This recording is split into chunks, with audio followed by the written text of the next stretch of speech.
All right, so let's go into the print module now. Print module. So I'm going to show you different cases of printing. We're going to start off with, let's say you have a printer at home and you want to print from Lightroom and you want to get the best possible quality. So the first thing you need to tell yourself is what paper do you have at home? So first I'm going to go to single image contact sheet because I want to print that image. I'm going to go to page setup. And here is my printer. By the way, it's an awesome Epson XP960. It's like a $200 printer, but I really like it. I'm gonna go for, I have some good A4 borderless paper, okay? I have some good A4, but I can go all the way with this printer to A3 borderless, which is kind of a large print, which is pretty good. So let's take that, A3 borderless. I like borderless because the first example I'm gonna give you, well, actually, no, you know what? I'm gonna go for not borderless, just A3 for now, okay? Click OK, and that's gonna change the layout. Of course, I made a mistake. The orientation is, you can see the arrow is going up with the head of the man sitting up. You want a landscape mode, so like this. Okay, perfect. Now, why is it that there's all this space in that photo? That is because we've got a little grid situation. You see, I can move the grid here however I want it. Which is the cell size here. So if I want, I can put the cell size. I just want to do one print. So let's put the cell size all the way and the width size all the way. But you see, because it's not borderless, I have a little bit of a border, which is fine. That's the best I can do with this one. But let's say I wanted to add like some kind of text, wanted to make this a little smaller. What you could do is you could either play around with the margin, which I don't advise you to do. Leave the margin as it is because that's the minimum requirement, but play around with the heights and the widths, and don't click zoom to fill in if you want to have the, to keep the proportion of the photo. So let's say I can do something like this. Okay, and the width, I can do something like this. You can even move it physically with your mouse. I can change this and change that. Now, I can go. Let's see here. What other options do we have here?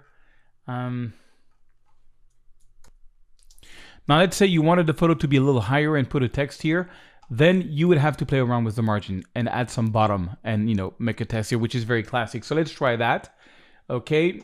So I'm not going to zoom to fill because if I do zoom to fill, I lose the exact ratio I wanted to have. I'm not going to do rotate to fill because it wouldn't matter on this one. It wouldn't make a difference because it's the right ratio for the right photo. And a stroke border. I can add a stroke border if I want to, like a little white stroke border if you wanted to. Why not? Or a black one in this case, because on white paper, you're not going to be able to see anything. But let's not do that for now.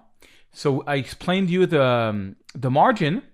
So page grid is, if you wanted to print different photos on one page, this is where you could play around with rows and columns, which is not what I want to do. Okay. And so cell size, perfect. Show guides.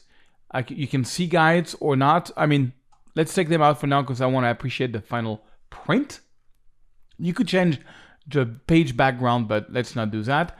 I can go and add an identity plate, and which is just a text. I'm going to edit it, and I'm going to use style text. I'm going to write Serge Ramelli, for example.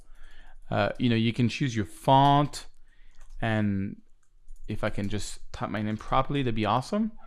Okay, I can make it a little bit bigger, 24, boom. Okay, it's here and it's reversed. Why is it reversed? Okay, no rotation. That's why there was a little rotation here. Okay, so I can put my name here and now I can print that. Okay, let's make it easy. Of course, you can add a watermark to your photo. We can take the watermark that we created earlier, put it on the photo. But why do that? Why ruin a print with a watermark? Okay, now let's go all the way down because I want to make this simple at first. I want to just print, okay? So by default, it's on printer. It was on JPEG, so I put it on printer. I'm not going to use the draft mode, print resolution. I leave all the default stuff there. The only one you need to really make sure is on is print adjustment. And here is why. When you print on paper, and when you see a photo on screen, is backlight. There's a big light behind your photo. It looks very bright. When you print it, it's going to look very dark. So you need to adjust the brightness. I usually go maybe not 42, but at least like 20. I usually make sure that's on and I add 20 to 25 of brightness. just so I get the similar feeling to what I'm experiencing on screen. And I can just go and print, and boom, it's gonna print the photo. Okay, I'm gonna cancel that because I don't actually want to print it. But that was just to show you if I want to print it locally on my printer. Color management, I let it be managed by the printer. If you want to get it managed by your printer, if you want to use what we call a profile, it's a little out of this course, but it only works with very fancy paper. If you have a very fancy paper, you can go, for example, Hilford. You can go on the Hilford website, download a profile, and double click on it to install it. Once it's installed, it's going to appear here. And this is, for example, some kind of Ilford paper. If I would be using that paper, which I would for this A3 I have, then you get better colors than letting the printer managed by printer. But this will only work on the very high-end paper. If you just use like a paper that you didn't pay a lot of money for, you won't have that option because you won't be able to download the profile. You see a profile, let me show you. If you Google like Hilford profile, you come down to this page. So you can select, like for example, I have the gallery paper, and then I can choose my brand. I have an Epson, and then you have to choose your printer model. So I have the XP960. So once you have taken the paper, then you're gonna get a selection. So I got the paper, I got the brand of my printer, I got the model of my printer.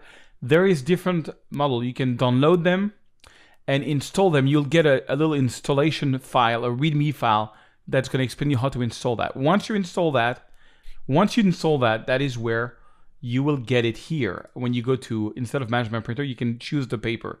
And that's how you get the best possible colors locally. But to be honest, I never print at home for like really fancy stuff.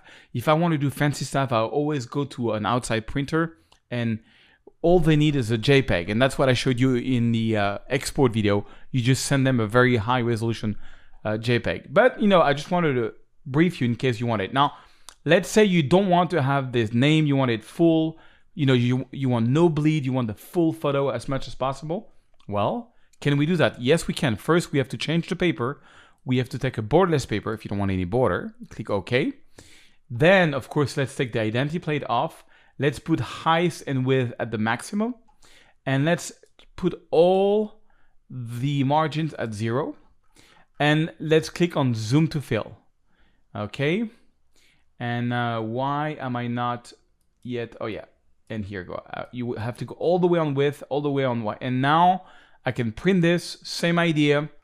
Manage by printer. You just click on print and you can print the full page. So that's how you print one photo from Lightroom.